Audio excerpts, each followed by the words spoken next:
Welcome back. இது AV sense Tamil. Understand sound, tune right.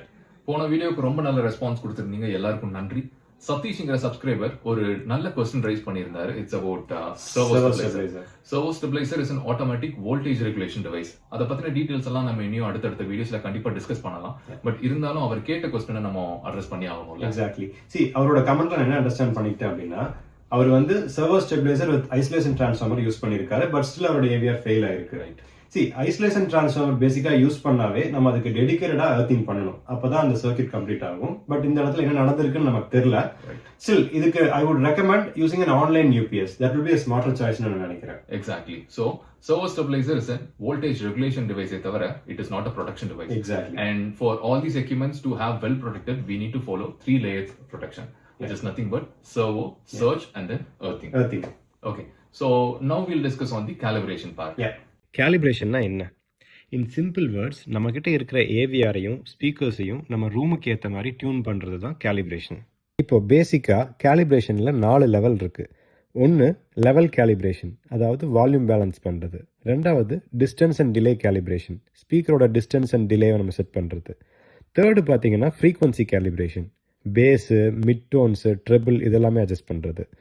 Fourth வந்து subwoofer calibration. இதுதான் ரொம்ப முக்கியமான கேலிப்ரேஷன். இது எல்லாமே ஒவ்வொன்றும் நம்ம பார்க்கலாம். ஸோ இப்போ கேலிப்ரேஷன் மெத்தட்ஸ் பார்த்தீங்கன்னா, ஒன்று மேனுவல் கேலிப்ரேஷன். மேனுவல் கேலிப்ரேஷன்னா ஒன்றும் இல்லை, நம்ம வந்து மேனுவலாக ஒவ்வொரு ஸ்பீக்கர் லெவலும் அந்த டிஸ்டன்ஸ் இதெல்லாமே நம்ம மேனுவலாக அட்ஜஸ்ட் பண்ணுறதுக்கு பேர் தான் மேனுவல் கேலிப்ரேஷன். அதுவே ஆட்டோ கேலிப்ரேஷன் அப்படிங்கிறது தான் நம்ம ஆடிசி இல்லை YPAO இல்லை டிராக் இந்த மாதிரி சாஃப்ட்வேர்ஸ் யூஸ் பண்ணி அதுக்கு கொடுத்துருக்க மைக்ரோஃபோனை வச்சு நம்ம கேலிப்ரேட் பண்ணுறது தான் ஆட்டோ கேலிப்ரேஷன். இந்த ஆடிசி, டிராக், YPAOலாம் சொன்னோம் இல்லைங்களா, இது எல்லாமே வந்து கேலிப்ரேஷன் சாஃப்ட்வேர்ஸ். சரிங்களா? அது வந்து நம்ம ஏவிஆர் கூடயே ப்ரீ இன்ஸ்டால்டாக வரக்கூடியது. இப்போ இந்த டெனன், மரன்ஸ் எல்லாம் பார்த்தீங்கன்னா ஆடிசி சாஃப்ட்வேர் வந்து ப்ரீ இன்ஸ்டால் பண்ணியிருப்பாங்க. ஏன்னா அவங்க ஆடிசி கூட கொலாப் பண்ணியிருப்பாங்க நம்ம டெனன் அண்ட் மரன்ஸ் ரிசீவர்ஸ். ஸோ அதனால் அவங்க சாஃப்ட்வேர்ஸ் யூஸ் பண்ணி அவங்க கேலிப்ரேட் பண்ணுறாங்க. வெராஸ் இப்போ இந்த Yamaha அண்ட் Pioneer எல்லாம் பார்த்தீங்கன்னா அவங்களோட ஓன் ப்ரொப்ரேட்டரி சாஃப்ட்வேரான YPAO அண்ட் MCACCங்கிற சாஃப்ட்வேரை யூஸ் பண்ணி கேலிப்ரேட் பண்ணுறாங்க. இப்போ நான் சொன்ன சாஃப்ட்வேர்ஸ் எல்லாத்துக்குமே வந்து டிஃப்ரெண்ட் வேர்ஷன்ஸ் இருக்குது அண்ட் டிஃப்ரெண்ட் கேட்டகரிஸ் இருக்குது. சரிங்களா? ஒவ்வொரு வேர்ஷன்லேயுமே வந்து ஃபீச்சர்ஸ் வந்து கொஞ்சம் எக்ஸ்பேண்ட் ஆகும். அது வந்து பேஸ்ட் அப்பான் தி மாடல், நீங்கள் எந்த மாடல் பர்ச்சேஸ் பண்ணுறீங்களோ அதுக்கு ஏற்ற மாதிரி அதனுடைய ஃபீச்சர்ஸ் வந்து கூடலாம் இல்லை குறையலாம். என்னடா வேர்ஷனுங்கிறான் கேட்டகரிங்கிறான்னு கன்ஃபியூஸ் ஆகாதீங்க. ஜஸ்ட் லைக் நம்ம ஒரு கார் வாங்குறோம் இல்லையா, அப்போ கார் வாங்கும்போது அதில் சொல்லுவாங்கல்ல basic, mid and top and அப்படின்னு. அந்த மாதிரி தான் இங்கே வேர்ஷன்ஸும். ஸோ இங்கே ஏவிஆர் மேனுஃபேக்சரர்ஸ் என்ன பண்ணுவாங்க அப்படின்னா, ஒவ்வொரு மாடல்ஸ்க்கு ஏற்ற மாதிரி they will categorize the tyres. இப்போ ஆடிசி பற்றி நம்ம கொஞ்சம் ப்ரீஃபாக பார்க்கலாம். சரிங்களா? ஆடிசினா என்ன? அது ஒரு ஆட்டோ சவுண்ட் கேலிப்ரேஷன் சிஸ்டம். அது என்ன பண்ணும் அப்படின்னா, நம்மளோட ரூம், ஸ்பீக்கர்ஸ், சீட்டிங் எல்லாத்தையுமே மெஷர் பண்ணி நம்ம சவுண்டை அதுக்கு ப்ராப்பராக அட்ஜஸ்ட் பண்ணி கொடுக்கும். இதுதான் அதோட வேலை. So as I said earlier, எல்லா ஆடிசியுமே சேம் இல்லை, டிஃப்ரெண்ட் வேர்ஷன்ஸ் இருக்குது. ஸோ அது எல்லாமே வந்து டிஃப்ரெண்ட் டயர்ஸாக நம்ம பிரிச்சுக்கலாம். Audyssey tier 1, tier 2 and tier 3ன்னு வச்சுக்கலாம். சரிங்களா? ஸோ டயர் 1 பார்த்தீங்கன்னா ஆடிசி மல்டி கியூன்னு சொல்லுவோம். அது வந்து என்ட்ரி லெவல் ஆடிசி. இந்த என்ட்ரி லெவல் ஆடிசி நம்ம எதில் பார்க்கலாம் அப்படின்னா, டெனன் அண்ட் மரன்ஸோட பேசிக் ரிசீவர்ஸில் பார்க்கலாம். ஃபார் எக்ஸாம்பிள் வந்து டெனனோட X520BT, 550BT இதெல்லாம் பார்த்தீங்கன்னா இதனுடைய பேசிக் டயரான ஆடிசி மல்டி கியூ சாஃப்ட்வேரை நம்ம அதில் பார்க்கலாம். இது என்ன பண்ணணும்னு பார்த்தீங்கன்னா, basic speaker level adjustment, distance calibration, அப்புறம் வந்து பேசிக்காக EQ கர்வ் அட்ஜஸ்ட்மெண்ட்ஸ் எல்லாமே வந்து இது வந்து பேசிக் லெவல் ஆஃப் அட்ஜஸ்ட்மெண்ட் தான். இம்ப்ரூவ்மெண்ட் கண்டிப்பாக இருக்கும், ஆனால் வந்து ரொம்ப டீட்டெயில்டாக நீங்கள் எதிர்பார்க்க முடியாது. ஓகே, இப்போ ஆடிசியோட டயர் 2 என்னென்னு பார்க்கலாம்.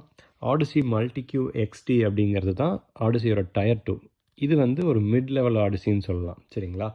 இது வந்து எந்தெந்த ஏவிஆர்ஸில் இருக்குன்னு பார்த்தீங்கன்னா, இப்போ இந்த டெனானோட 1800H, 1700H எல்லாம் இருக்கும் இல்லைங்களா, இதிலெல்லாம் பார்த்தீங்கன்னா இந்த மிட் லெவல் ஆஃப் ஆடிசியை நம்ம பார்க்கலாம். ஓகே, இதுலேயுமே ஒரு சில லிமிடேஷன்ஸ் இருக்கும்.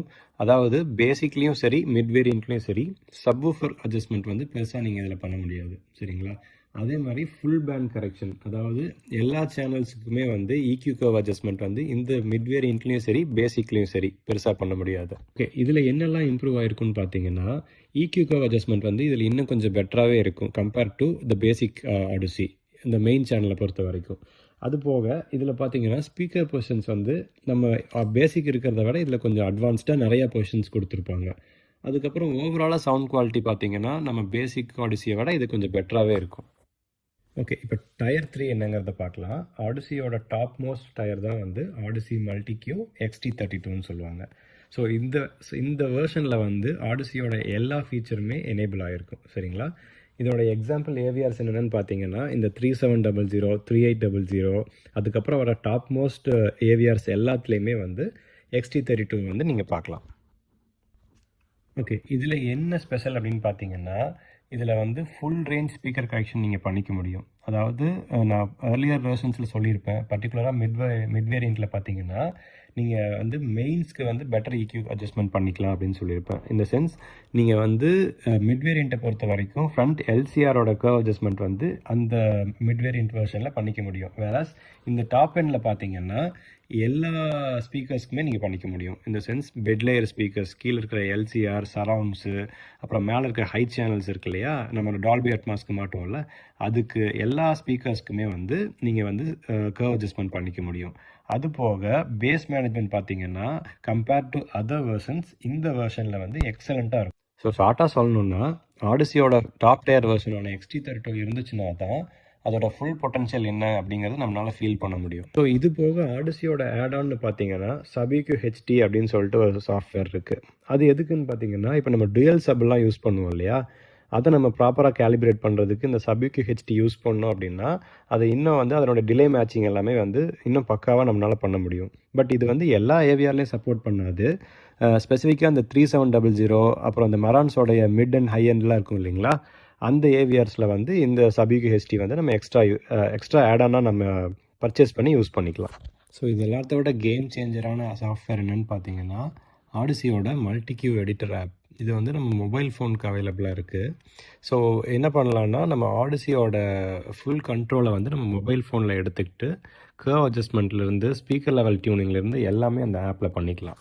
ஸோ இப்போ டயர் வைஸ் பார்த்தோம்னா மல்டிக்யூ அப்படிங்கிறது பேசிக் சாஃப்ட்வேர். நான் முன்னவே சொன்ன மாதிரி அந்த பேசிக் ஏவிஆர்ஸ்லாம் பார்த்தீங்கன்னா அந்த 550 BT, 580 BT இதிலெல்லாம் பார்த்தீங்கன்னா இந்த மல்டிக்யூங்கிற வெர்ஷன் இருக்கும். So basic level of speakers வச்சு நம்மளுடைய ஆஸ் ஆஃப் நவ் நம்ம இருக்கிற ரூமில் அப்படியே நம்ம போட்டு கேலிப்ரேட் பண்ணி கேட்குறதுக்கு இது கொஞ்சம் பெட்டராக இருக்கும். சரிங்களா? அதுவே மல்டிக்யூ XT அப்படிங்கிறது ஓரளவுக்கு டெடிக்கேட்டடாக ரூம் போட்டு பெருசாக ப்ராப்பராக நம்ம வந்து அக்கோஸ்டிக்ஸ் எல்லாம் பண்ணாமல் வச்சுருப்போம் இல்லையா, அந்த மாதிரி ரூமுக்கு மல்டிக்யூ XTங்கிறது வந்து கொஞ்சம் பெட்டர் சாய்ஸாகவே இருக்கும். லைக் நீங்கள் அதை வச்சு நம்ம கேலிப்ரேட் பண்ணாவே மேக்ஸிமம் உங்களுக்கு ஓரளவுக்கு எக்ஸ்பீரியன்ஸ் கிடைக்கும். வேறஸ் மல்டிக்யூ XT32 வந்து பார்த்தீங்கன்னா இந்த ப்ராப்பராக ஃபுல் அக்கோஸ்டிக்ஸ் பண்ணி டாப் டயரில் ஏவிஆர்ஸ் அண்ட் ஸ்பீக்கர்ஸ் எல்லாம் யூஸ் பண்ணி நம்ம பண்ணும்போது அப்போ தான் அந்த மல்டிக்யூ XT32ஓட ஃபுல் பொட்டன்ஷியலை நம்மளால் வந்து எடுக்க முடியும். ஸோ இதுதான் வந்து டிஃப்ரெண்ட் டயர்ஸ் ஆஃப் ஆடிசி வெர்ஷனோட ஹிஸ்ட்ரி.